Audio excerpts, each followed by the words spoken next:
Well, hey folks, if you have one of these F-150s in a higher trim package, um, this one here specifically, I believe, is the 15 through 17 here with the Sony premium sound system.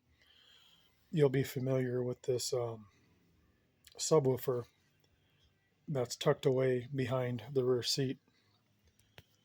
I guess that's looks like a little 8-inch sub. It's a dual voice coil. You can see it's got 4 wires running to it.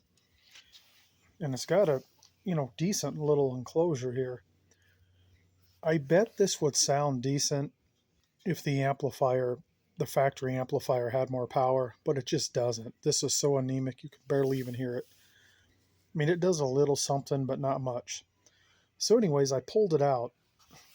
I did rob the connector off of it so I could hook my other little powered subwoofer up. And the reason I did this here is just so I could test it with a 9-volt battery, so I could see which way the cone went. If the cone came out, that means the polarity's right. If it sucks it in, it was hooked up backwards.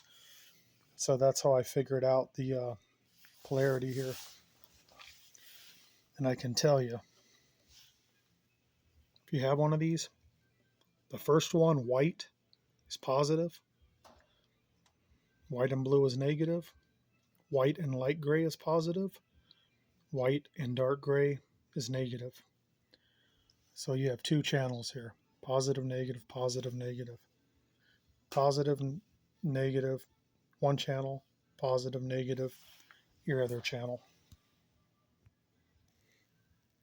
Yeah, here's the part number and everything to it. Yeah, so that just wasn't doing it for me.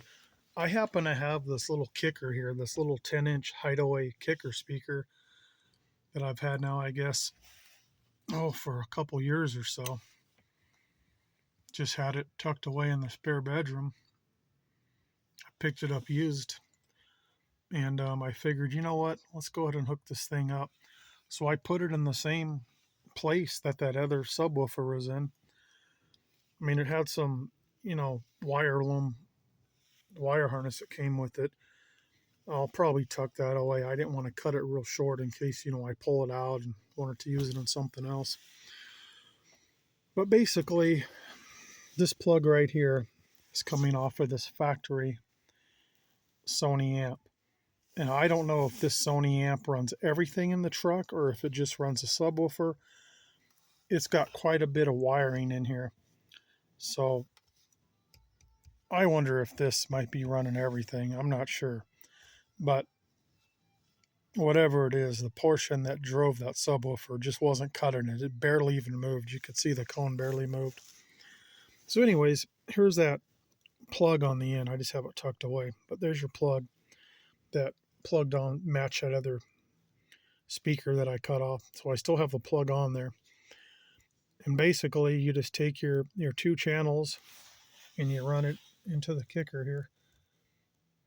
You just figure out what's what, wire it up. For the ground, I just grounded it right here. And for the positive, I did go ahead, instead of trying to monkey around over here and figuring out what's what, and it wouldn't have had enough power anyway, I did go ahead and run a dedicated 10 gauge wire up to the battery. That's all this little thing takes is a 10 gauge. I had 8, but there, it would have been overkill. So I ran a 10 gauge up to the battery, fused it directly at the battery, and then for the remote wire, they say that if you set this to DC down here, that it will auto sense and turn on when it senses the speaker inputs. If you have it set to high level, which I do high level because the speaker outputs from this amp are going into the input of this, and I have it set to high level because that's what it is. It's not low level RCA. But the amp still wasn't turning on. If I cranked the volume real high, I could see the power light start to flash a little. It wasn't enough to trigger it. So I ran a dedicated remote wire, just ran it up to the fuse box in the truck underneath the passenger side kick panel there. And I believe it's fuse, I want to say it's fuse 37, I believe, on the 2015 F150. It's either 36 or 37. I think it's 37. And that is ignition. So as soon as you push the, you know, um, doesn't have a key, but even if it did, same thing. As soon as you push the button off, kills the power. And as soon as you turn it on, power's up. So it works fine. Um, if you're looking for ground shaking bass, this isn't going to do it for you. But I can tell you, this probably gives about 3 times, I'd say about 3 times the bass that that factory sub did.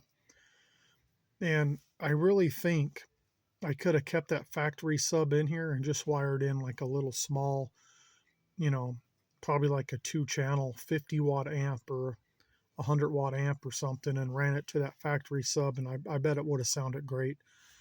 It's just this just doesn't give enough output. I mean, like I say, you could turn the volume all the way up, and that factory sub just barely even moved. Just hardly. I mean, you'd have to put on, some hardcore bass stuff to get it moving, and even then it was, like really, really anemic. This thing here, it does sound good in here. It gives it a good amount of bass, nothing overkill, but it it's there. And so yeah, I'm gonna run it, and yeah, works pretty good. This here's a kicker hideaway. I believe it's I don't know what model it is, like the HS10 or something like that. I don't know, but just type in kicker hideaway 10 and they'll come up. Um, but it's real easy to wire up in here. So like I say, you just take your 2 speaker wires that come off of here, positive, negative, just wire it right into the highs going into the amp, ground it, run up to the battery for power, make sure to fuse it at the battery. And then for remote, like I say, I ran it up to the kick panel there um, to the key on power. I was thinking of testing all these, but I read that, these are all like 5 volt, reference wires. And the reason I didn't want to pull this out is this actually works with the Ford sync system. It's somehow all wired up and works together. So I wanted to keep this and just do it this way. And like I say, the output of this thing, I don't know what it is, but it's so anemic that running it into this, it doesn't cause any problems at all. Here's where I have it set at for my personal liking there. You can see the gain, it's under halfway, and I have the frequency all the way down to like 50 hertz. And the bass boost, you can see it's down, it's like a third of the way or something. I might even have to turn it down a little more. And then the phase, that's just at 0 because I have the correct, polarity going in it. The line level, of course, is on high because I'm using speaker wires. And the auto turn on, I have it set to 12 volt because I am using that remote wire. If you're able to, if your speaker wires will turn it on in your application, you can set that to DC and it should auto sense it. But in this application, it wasn't doing it. And that's really all there is to it. Sounds pretty good. It definitely puts it's not going to shake the ground outside, but inside it adds, like I say, about 3 times the amount of bass.